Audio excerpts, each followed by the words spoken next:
Bukan persoalan data lama atau data baru yang diduga diretas dan dijual di dark web. Hal yang patut dipertanyakan adalah mengapa hal ini bisa terjadi, lalu mitigasinya seperti apa. Untuk membahasnya telah bergabung juru bicara Badan Siber dan Sandi Negara Ariandi Putra dan pengamat keamanan siber Alphonse Tanujaya, serta anggota Komisi 1 DPR RI Dave Laksono. Selamat sore Pak Dave, Pak Alphonse, dan Pak Ariandi. Selamat sore. Selamat sore. Yo. Baik. Saya langsung ke Pak Ariandi. Pak Ariandi, apakah peretasan terhadap data-data intelijen telah terkonfirmasi benar adanya oleh akun Munzahsor? Ya, koordinasi telah dilakukan oleh BSSN bersama dengan BAIS dan juga beberapa instansi lainnya. Tentunya hasil koordinasi ini akan ditindaklanjuti ketika BSSN memberikan bantuan asistensi penanganan insiden. Kita ingin melihat dan melakukan konfirmasi kepada penyelenggara sistem elektroniknya terlebih dahulu untuk melihat apakah Inafis Polri dan juga BAIS TNI sesuai dengan hasil koordinasi itu perlu dilakukan asistensi dan juga melakukan berbagai upaya penanganan ketika dugaan insiden ini benar terjadi. Itu dulu yang pertama kali kita lakukan bersama dua entitas tersebut, Mas.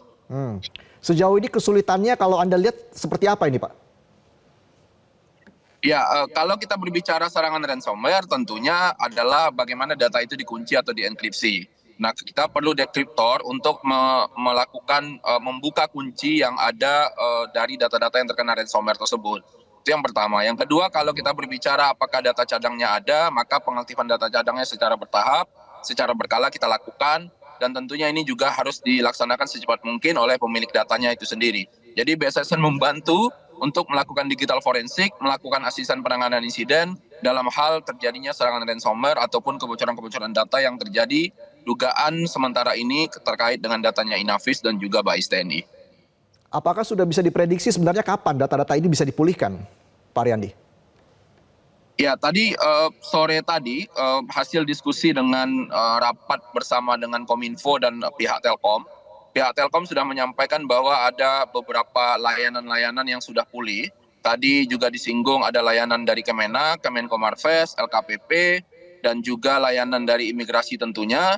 Nah, secara bertahap ini kita masih menunggu informasi dari Telkom sebagai dan Kominfo sebagai yang penanggung jawab PDNS-nya untuk melihat sejauh mana data backup yang dimiliki oleh masing-masing tenan yang ada datanya di PDNS 2 Surabaya untuk dipulihkan.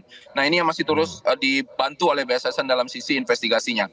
BSSN fokus bagaimana melaksanakan investigasi, melihat prinsip ransomware-nya dan melakukan analisis sehingga nanti bisa diberikan kepada pemilik data juga dalam hal ini Kominfo dan Telkom, serta melihat kemungkinan eskalasi bantuan hukum yang akan dibantu oleh teman-teman Polri nanti. Data-data intelijen tersebut berasal dari PDSN juga tidak, Pak Ariandi? Nah, ini yang masih dikonfirmasi, Mas. Ini yang masih kami lakukan penelusuran. Apakah hubungannya terkait dengan PDNS 2 Surabaya atau tidak? Ini masih dalam tahap koordinasi dan konfirmasi juga. Ini kan juga kabarnya data-data ini diretas lalu dijual di dark web begitu ya, di pasar gelap internet.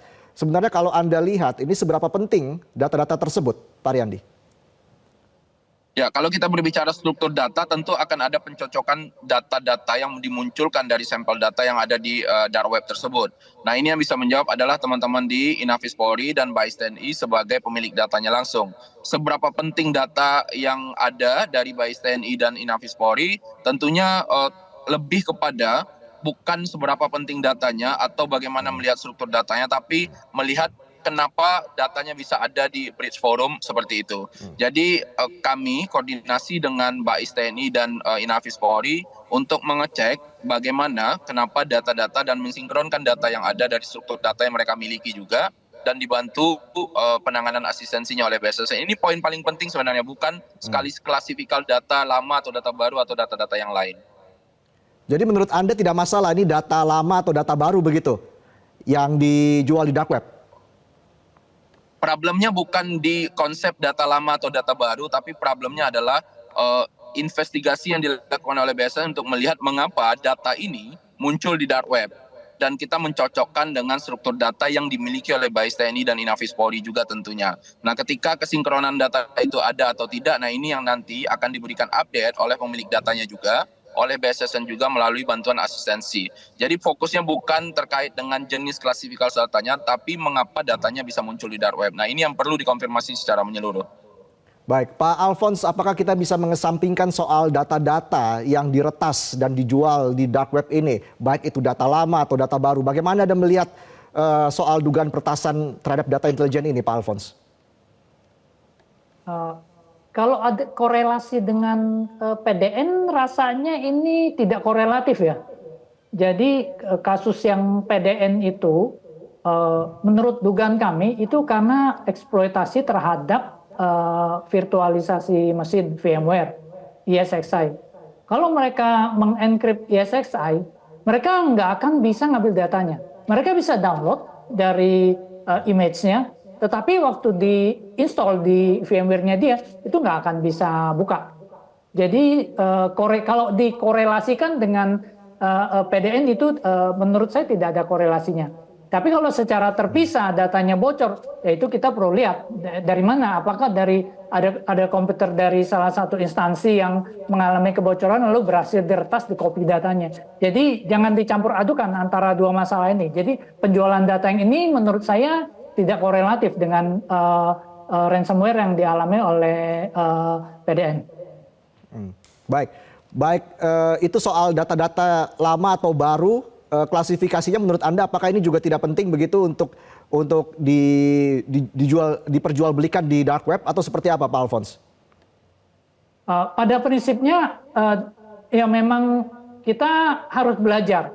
Kalau memang terjadi kebocoran data, kita nggak bisa bilang bahwa ini data lama, data baru, ini PDN sementara, ini PDN yang sebenarnya gitu.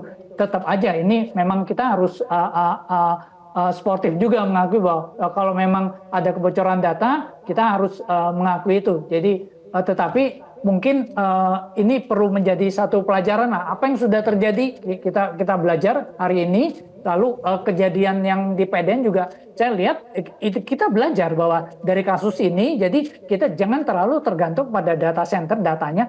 Masing-masing instansi perlu memiliki backup tersendiri yang terpisah dan teratur. Apakah tiap hari, apakah tiap minggu atau apa, sehingga kalau terjadi insiden yang kita tidak ketahui, kedepannya pasti mungkin akan terjadi lagi di internet itu. Kita tidak bisa mencegah hal itu terjadi. Jadi sekarang tiap instansi disarankan memiliki backup dan backupnya independen, bisa terpisah. Apakah mau offline atau mau backup cold storage atau yang lainnya, itu yang paling penting kita belajar dari hal itu. Jadi selama ini masalahnya di manajemen backup data tersebut yang tidak maksimal, Pak Alphonse, sehingga masalah ini sering terjadi. Ya, kalau belajar dari kasus kali ini kelihatannya backupnya juga ikut kena. Jadi backupnya dimasukkan di segmen yang sama dengan virtualisasi yang sama. Ketika dia kirimkan perintah untuk encrypt semuanya dengan public yang dihajar semuanya, termasuk backupnya juga. Harusnya backupnya dilakukan secara offline, lalu ada cold storage gitu. Lalu kemudian terjadi tergangguannya sistem ini, mungkin ada hal lain yang kita belum tahu. Mungkin besok Pak Dev bisa tanya ke Kominfo apa alasannya nih 5 hari. Mungkin ada hal lain yang kita bisa ungkapkan gitu loh. Apakah mereka ingin melacakin dengan baik lognya atau apa? Karena kalau langsung di reset semuanya kan hilang gitu jejaknya. Karena itu juga penting untuk diketahui. Yang penting kan layanan imigrasi kalau saya lihat 2 hari terganggu. Ini hari ketiga dan sampai hari ini walaupun yang paspornya masih terganggu, tapi layanan imigrasi ke dalamnya udah jalan. Jadi ibaratnya kita buka restoran, misalnya tahu-tahu rame, nasi habis. Ya kita nggak mungkin masak nasi lagi, beli dari restoran sebelah, beli dari restoran Padang. Yang penting tamunya dapat nasi dari kita gitu loh. Nah jadi kita apresiasi bahwa hal ini bisa dilakukan dan kedepannya kita harus begitu, harus tanggap dan harus siap dengan segala macam ancaman dan selalu belajar. Jadi sekarang kita pelajari tiap lembaga, tiap instansi mempunyai backup tersendiri dan offline. Sehingga kalau PDN-nya terkena juga kita masih tetap bisa up. Tidak seperti tapi Pak Alphonse ini kan terjadi secara bersamaan ya, masalah di sistem PDN, lalu juga ada data-data, dugaan data-data yang diretas begitu terkait dengan data-data intelijen. Anda melihat hubungannya seberapa erat ini, Pak Alphonse?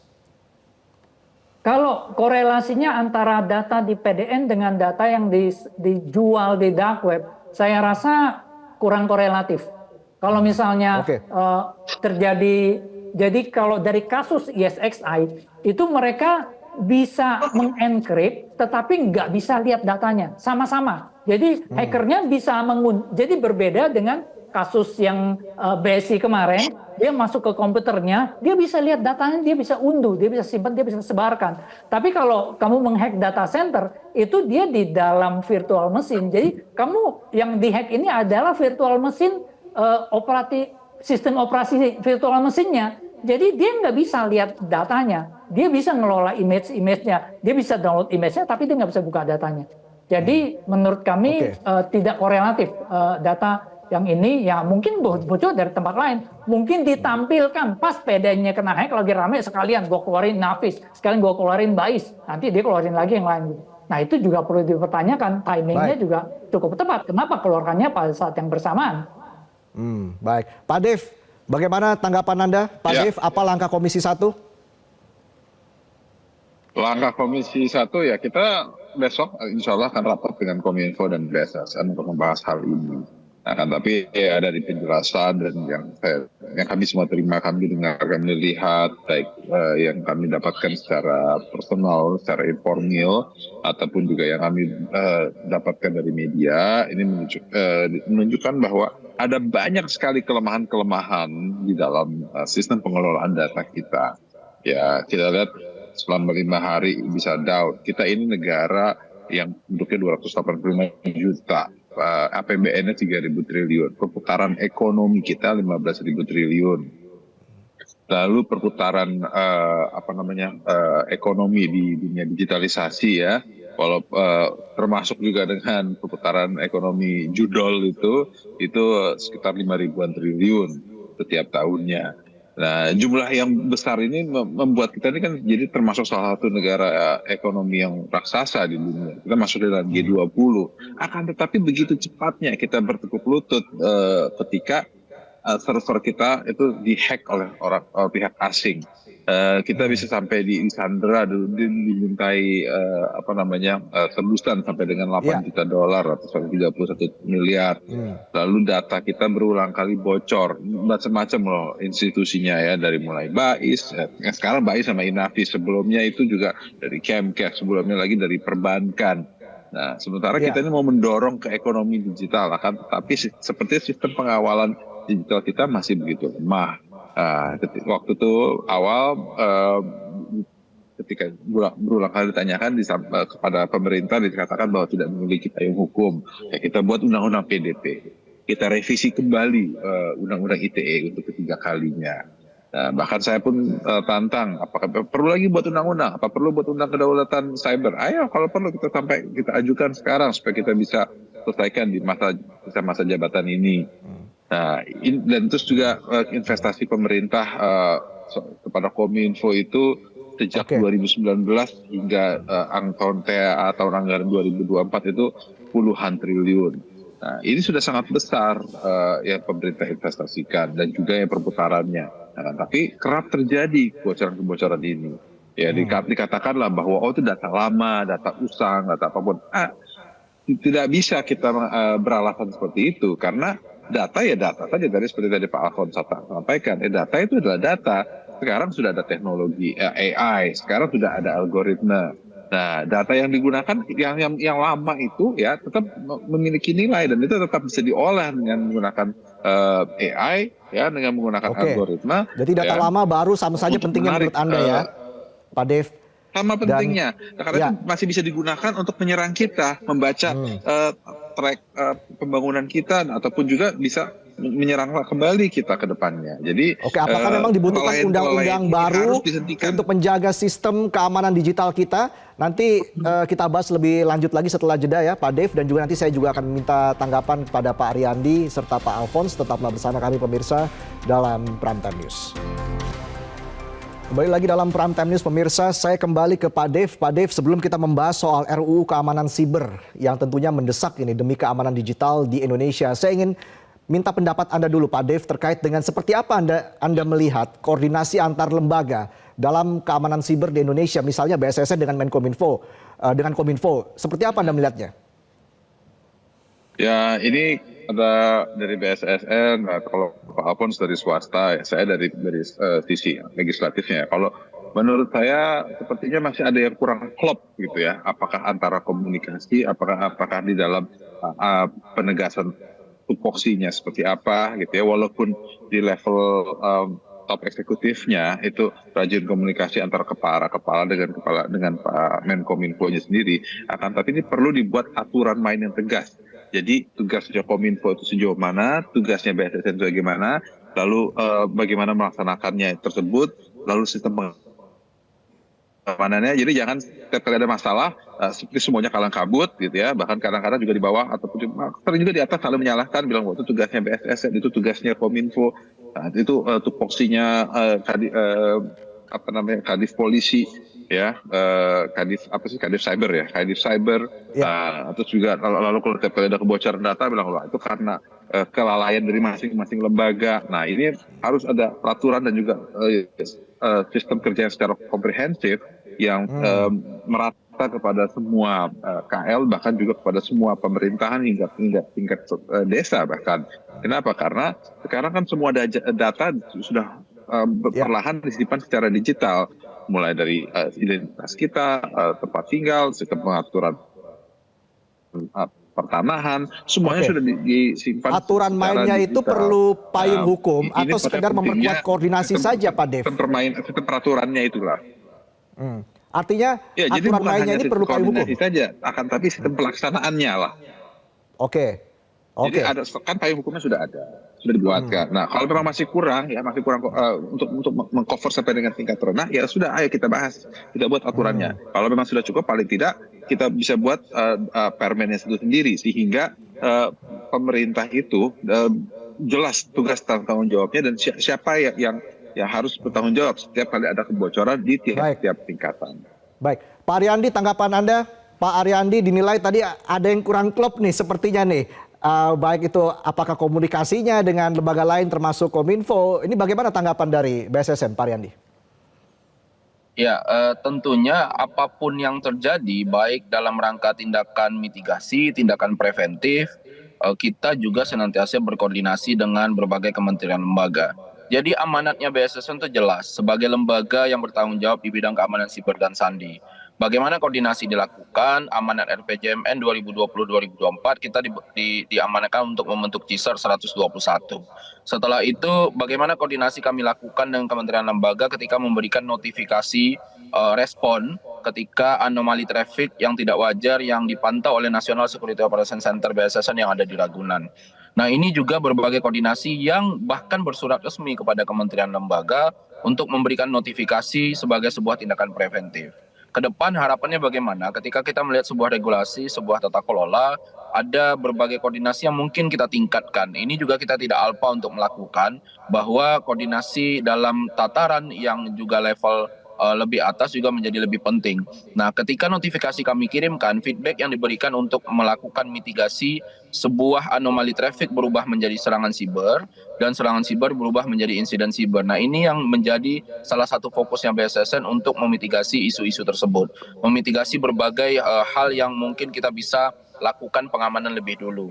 Nah, saat terjadi insiden, apa yang dilakukan oleh BSSN melalui NatCISR, kami juga berkoordinasi dengan CISR masing-masing lembaga untuk memberikan bantuan asistensi. Nah, itu yang dilakukan ketika melakukan digital forensik, asistensi penanganan insiden yang terjadi di PDNS 2 Surabaya. Oke, baik. Saya minta tanggapan Pak Alphonse terakhir ini, Pak. Seberapa pentingkah RUU keamanan siber ini untuk memperkuat mitigasi keamanan digital kita? Ini harus menjadi landasan hukum yang baik dan kalau bisa memberikan satu equal level of playing field. Jadi kita belajar dari sini, jadi kita jangan terlalu dimanjakan. Jadi maksudnya sekarang kalau ada kasus, jangan ibaratnya kalau ada anak yang bikin salah, maknya yang maju gitu, jangan. Kita bukan mau menghukum anaknya, bukan. Kita mau supaya anaknya ini bisa menghadapi kenyataan di dunia ini, kalau bikin salah dia tanggung jawab. Lalu kalau misalnya seperti data center ini, buat SLA yang jelas, Service Level Agreement. Misalkan saya pakai Google Cloud atau Amazon, hak saya apa? Kalau down sejam, sanksinya apa? Down sehari dan 2 hari. Kalau data bocor, sanksi hukumnya apa?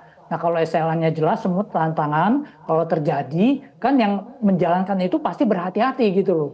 Nah, kalau bisa berikan kesempatan yang sama. Jangan antar lembaga, karena kalau antar lembaga pemerintah aja, kalau terjadi sesuatu kan akan ya udahlah, tolonglah maafkan antar lembaga. Jangan begitu, kita nggak akan bisa maju. Kita profesional, jadi ada SL yang jelas. Kalau salah, hukumannya jalankan. Bukan untuk menghukum supaya jadi disiplin. Kita belajar Alibaba hari ini, Alibaba Cloud bisa bersaing dengan Google, dengan Amazon. Kenapa? Karena diterapkan seperti itu. Awalnya didukung, dikasih kesempatan, tapi habis itu dilepas, lo harus bersaing gitu loh. Nah, hal itu yang saya harapkan bisa terjadi. Jadi penyedia cloud di Indonesia kan nggak cuma pemerintah, juga banyak penyedia cloud lokal. Ada Bisnet, ada CBN, ada Asosiasi Cloud Indonesia.